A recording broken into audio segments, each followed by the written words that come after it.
Assalamualaikum warahmatullahi wabarakatuh dan salam sejahtera.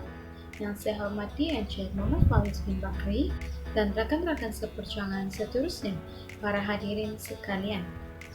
Saya, Dame Konvensional binti Awang Huchainuddin, nombor kad matriks di 2019 1089 809.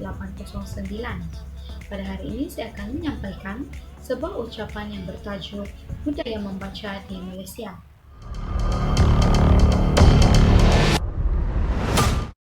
Tuan-tuan dan puan-puan sekalian, cuba kita renungkan berapa banyakkah bilangan buku yang menjadi tatapan kita dalam setiap hari? Ataupun adakah rakyat Malaysia merupakan sebuah negara yang penduduknya rajin membaca ataupun malas membaca? Sebenarnya dalam era ledakan informasi ini, rakyat Malaysia kian mengabaikan budaya membaca. Menurut kajian, sebanyak 76% ataupun 18 juta rakyat Malaysia yang berumur 15 tahun ke atas boleh diklasifikasikan sebagai sasaran pembaca yang berdaya beli. Sebaliknya, 22% ataupun 5,5 juta pada kumpulan usia ini menyatakan mereka langsung tidak berminat dengan buku. Maka, secara relatif logiknya, nisbah 1 bagi setiap 5 rakyat Malaysia tidak meminati buku sama sekali. Ini bukanlah merupakan suatu kebanggaan bagi negara kita, tetapi ianya merupakan sebuah realiti yang sangat memalukan. Sebenarnya, bilangan ini amatlah sedikit bagi salah sebuah negara yang membangun. Walaupun pelbagai kempen telah dijalankan bagi mengatasi permasalahan ini, akan tetapi kempen ini hanyalah seperti mencurahkan air ke daun keladi.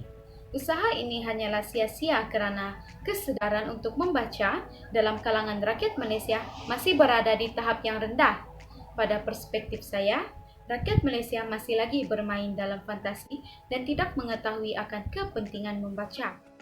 Memang tidak dapat dinafikan bahawa dengan membaca, seseorang akan dapat menambahkan ilmu pengetahuannya. Hal ini kerana terdapat banyak maklumat yang boleh kita perolehi, termasuklah isu semasa di dalam sebuah buku, surat khabar maupun majalah. Melalui pembacaan juga, seseorang dapat meneroka ilmu baharu yang boleh dimanfaatkan untuk mencapai kejayaan. Antara usaha yang boleh kita lakukan untuk membangkitkan lagi semangat minat membaca ini ialah dengan menggunakan pendekatan ibu bapa. Ini kerana ibu bapa merupakan insan yang paling dekat dengan kita dan merekalah yang mencorakkan tingkah laku kita sejak dari kecil lagi. Contohnya, ibu bapa boleh membawa anak-anak mereka ke perpustakaan sebelum mereka di bangku sekolah lagi. Kerana minat membaca perlulah dipupuk sejak dari kecil lagi. Bak kata pepatah, melentur bulu biar dari rebungnya. Selain itu, memupuk minat membaca sejak dari kecil lagi dapat membantu dalam perkembangan dan pemikiran otak mereka. Hal ini kerana melalui pembacaan, mereka akan merangsang otak mereka untuk berfikir. Seterusnya ialah membina perpustakaan mini di rumah. Mungkin ianya agak sukar untuk dilakukan kerana memerlukan masa dan ruang yang sesuai. Tetapi ingatlah, di mana ada kemahuan, di situ ada jalan.